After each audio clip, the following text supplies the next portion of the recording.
Among the countless plantation records buried in the dusty archives of rural Georgia, one ledger has long unsettled anyone brave enough to read its inked confessions. An entry dated March 1851 describes a woman so visually unsettling that even hardened overseers refused to stand near her in daylight. Yet within 7 years, this same woman would hold ownership of the very estate that enslaved her and sign the burial order of the man who once possessed her under circumstances that summoned state officials and sealed reports. What transpired behind Wycliffe Plantation's iron gates was not a tale of vulgar temptation or careless obsession, but something far more measured, far more calculated, and ultimately far more chilling. Before we unravel the story of the woman whispered about as the Abominable One, take a moment to ensure you're subscribed to Liturgy of Fear, ring the notification bell, and leave a comment telling us where you're watching from. Now let us return to an era where appearances condemned without mercy and ambition became the sharpest blade of survival. Wycliffe Plantation extended across nearly 1,200 acres of rich Georgia soil, resting 15 miles southwest of Sparta, where cotton ruled both landscape and law. By the late 1840s, it had earned renown for its steady yield, producing over 300 bales each season like clockwork. At its center stood a grand Greek revival mansion adorned with 6 towering columns and a sweeping veranda that encircled the structure like a pale guardian. The road leading to it wove through ancient oak trees knotted together like skeletal hands, announcing the Hafford family's prosperity long before one reached the front door. Thaddeus Hafford inherited this estate in 1842 following his father's death, along with crushing debts and 63 enslaved souls. At 31, he was already widowed, his wife and infant lost to childbirth. Leaving him with grief he buried beneath precision and profit. He preserved order through meticulous ledger entries, documenting every expense, death, and harvest with an obsessive hand, as if controlling numbers could still the chaos of life. Across the plantation stood rows of narrow log cabins, pale with whitewash and overcrowded with exhausted bodies divided by thin cotton curtains. Each morning the bell rang before dawn, summoning workers into fields where their sweat fed the empire of cotton and debt. Sundays offered a shallow rest, reserved for sermons instructing obedience beneath promises of heavenly salvation. The society surrounding Wycliffe centered around a dozen elite planter families, merchants in Sparta, and drifting overseers bound by profit and prejudice. Thaddeus attended social functions as obligation, not indulgence, known more for his cold efficiency than his charm. His neighbor Robert Crenshaw nursed a silent rivalry, his land yielding less despite near-identical soil, breeding bitterness beneath their cordial exchanges. Meanwhile, Thaddeus relied on his composed housekeeper, Delapuite, a sharp-eyed free woman who kept the household in flawless order, shielding him from domestic chaos and gossiping tongues. It was into this tightly controlled world that Sarah arrived one October afternoon, her presence altering the delicate balance like a whisper before thunder. The slave caravan arrived late due to flooded roads, delivering 17 chained figures whose exhaustion clung to them like a second skin. Augustus Webb, the trader, assured Thaddeus of strong Virginia workers fit for demanding field labor. Yet one woman near the end of the line drew reluctant attention, her posture tense, gaze lowered, presence almost ghost-like. Webb quickly tried to divert interest, declaring her unsuitable, damaged, and cursed by appearance. When forced to reveal the cause, her neck was exposed to display stark white patches cut viciously through her natural dark complexion, a marbled contrast that unsettled observers.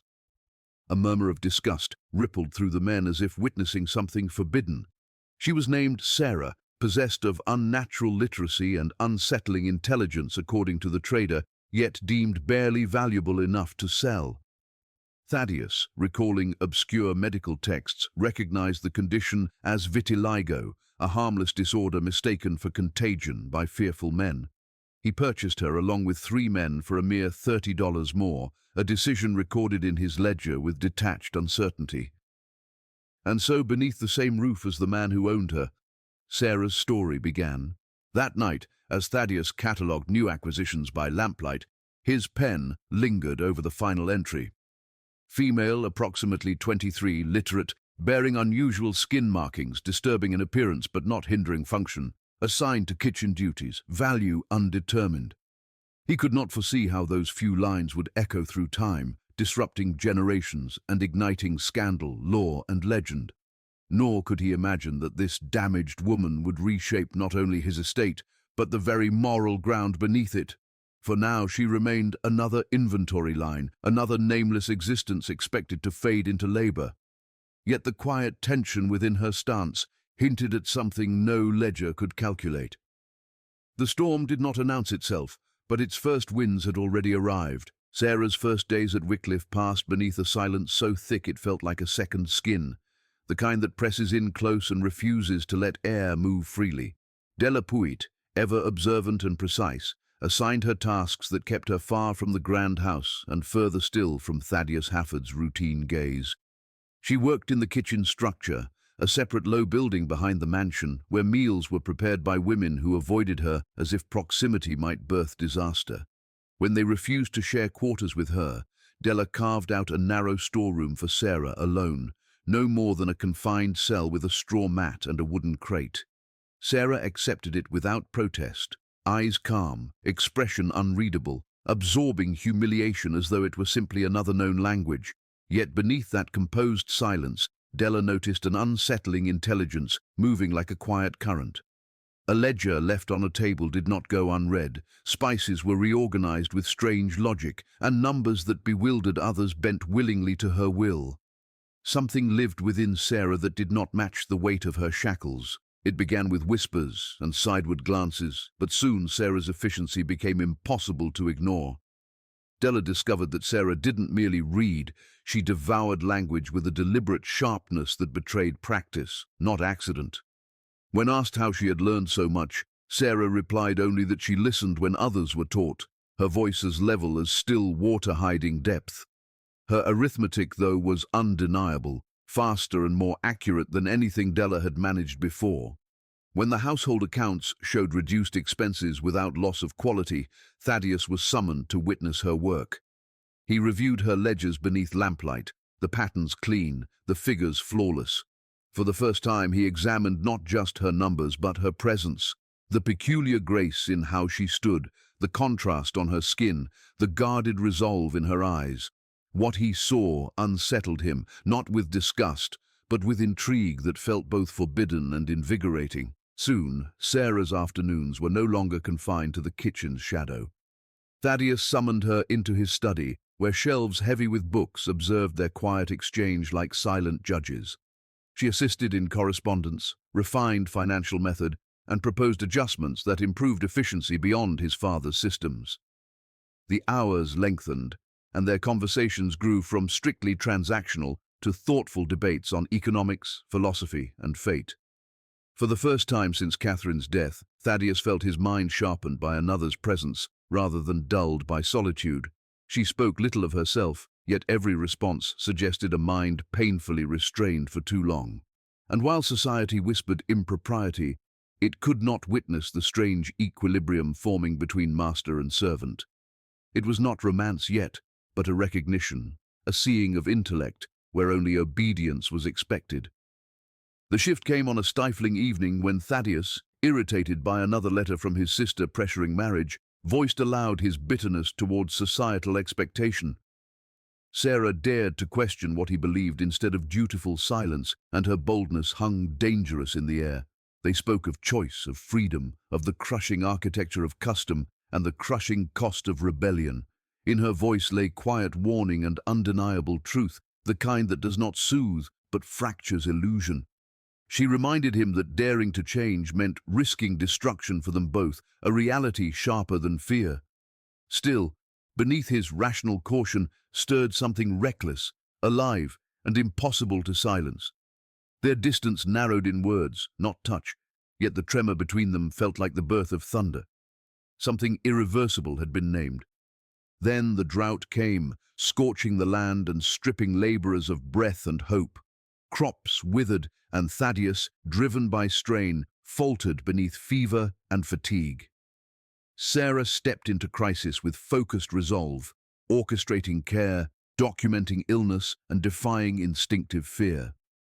When the sickness took him, She remained at his side through nights thick with delirium, her presence unwavering.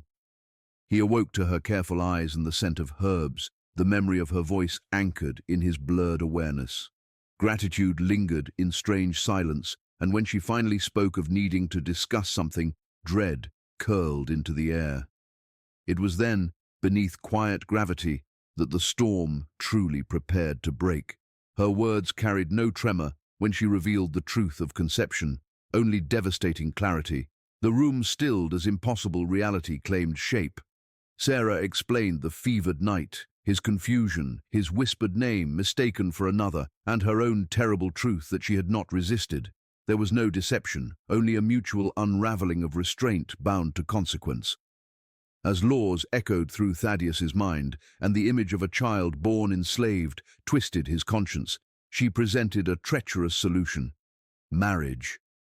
Not symbolic vows, but legal union, in a state willing to write the word husband beside his name. Her plan was not romance, it was strategy, defiant and consuming, and as he faced the choice between order and humanity, the ground beneath Wycliffe trembled in anticipation. The proposal Sarah placed before Thaddeus did not come wrapped in tenderness or fantasy, but in cold resolve sharp enough to cut through illusion. She outlined her plan with the precision of someone who had stared down impossibility and refused to blink. They would leave Georgia under the guise of business affairs, travel north to a state where the law had not yet laced itself so tightly around racial purity, and bind themselves in matrimony where it could not be immediately unraveled. The marriage would be real, documented and legally forged in the eyes of Pennsylvania, forcing Georgia to reckon with it no matter how violently it recoiled. Thaddeus paced before the study window as dusk crept in, his mind colliding with visions of lost inheritance, public disgrace, and irreversible fallout. Yet the face of his unborn child haunted him, a life that would either be a possession or a person, depending on the choice he now made. And when he turned back to Sarah, he knew that silence would mean surrender, not safety. They left in late November, their departure wrapped in respectable pretense and uneasy glances. Della packed Sarah's few belongings with quiet care, neither blessing nor condemning the impossible road ahead. The journey north was long and stripped of comfort, roads wet with cold rain and eyes that lingered too long on the pair riding in strained proximity. They slept apart beneath suspicious ceilings, careful not to ignite rumor before their act was done. Weeks stretched into weary miles until finally the grey outline of Pennsylvania welcomed them with indifference that felt almost like mercy. In a modest Quaker meeting house dusted with winter, they exchanged vows witnessed by strangers who asked no questions. Ink met parchment, signatures sealed the union, and Sarah Hafford came into lawful existence. That name, once forbidden, now stood beside Thaddeus's without apology.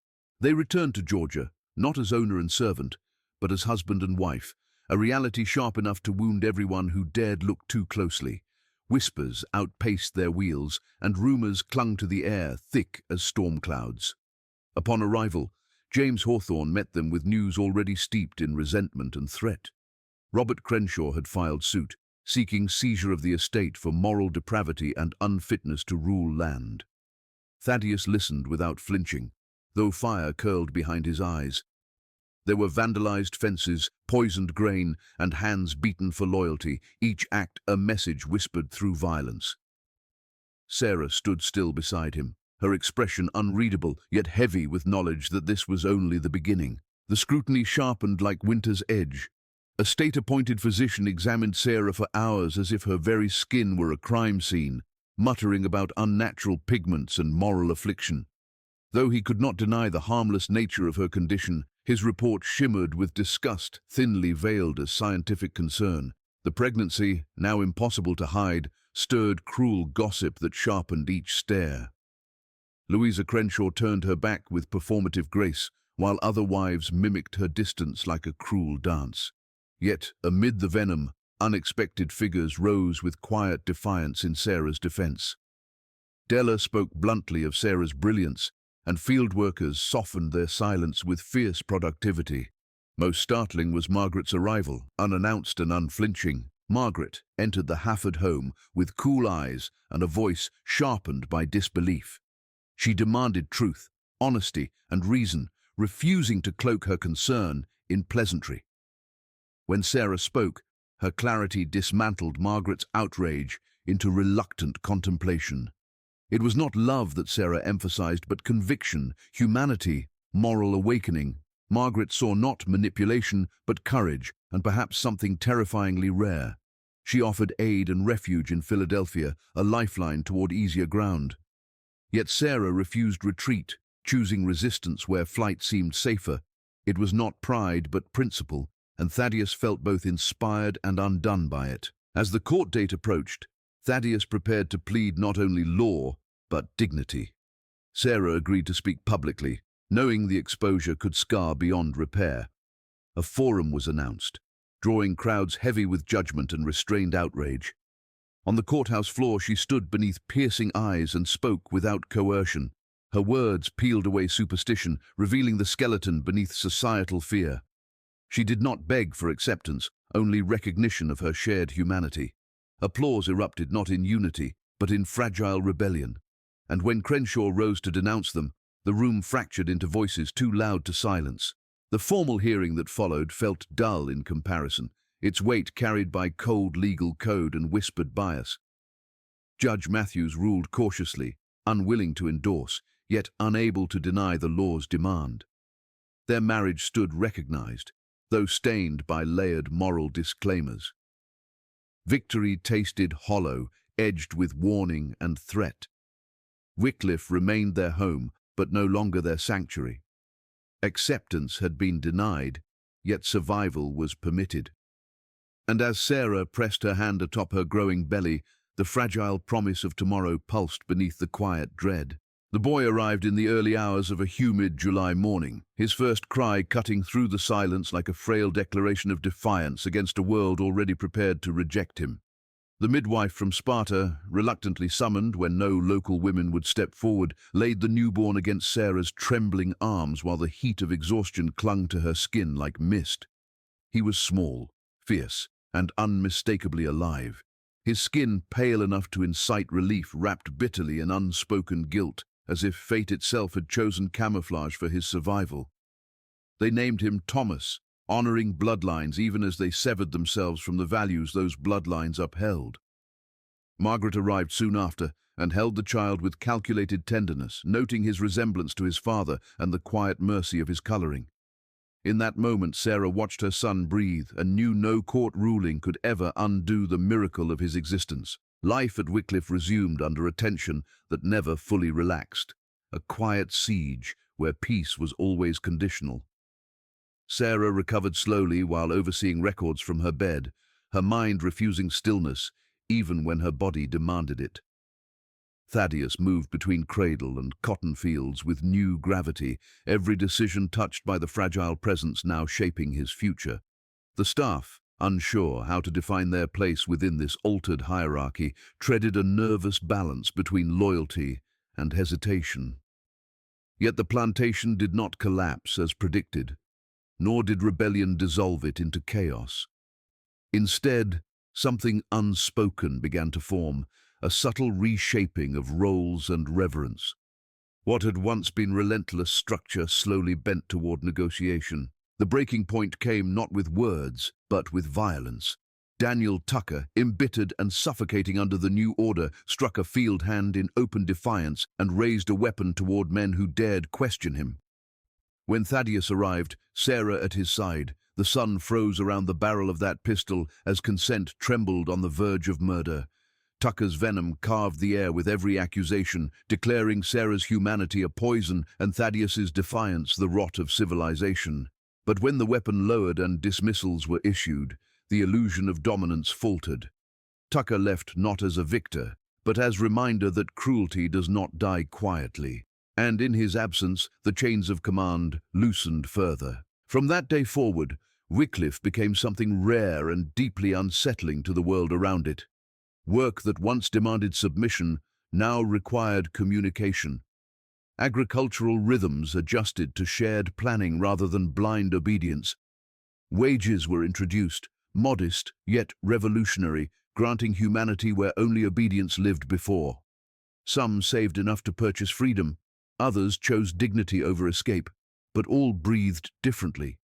Sarah's role evolved into co-steward of the land, her authority no longer whispered but acknowledged through result. Even in rejection, even beneath suspicion, she transformed the soil beneath her feet into sanctuary for those denied exit. The Civil War stormed in as destiny, cracking the nation like a fractured bone. Thaddeus stood against a cause he could not morally align with, while Sarah sheltered fugitives and fed whispers of escape into the cover of night. Wycliffe became silent harbour for strangers fleeing iron law, its walls carrying their fear and fragile hope. Robert Crenshaw's lands burned and his legacy drowned in ashes, while Sarah's endured through compassionate resistance. But even time did not spare Thaddeus. He succumbed to illness in the winter of 1857, his final breath folded into the quiet grief he entrusted to her care. His will was precise, defiant, protective. And when the ink settled, Sarah became owner of Wycliffe by undeniable right. She governed for decades, her presence a quiet legend whispered through reluctant admiration. Her skin's strange patterns remained, never fading, but no longer defining her worth. Visitors approached with hesitation, until her words silenced doubt with elegance and command. Thomas flourished, raised in a belief that contradiction could be forged into conviction. He later left to create a school where black children learned not only math and grammar, but dignity. His mother watched him go with pride sealed in silent prayer and relentless faith.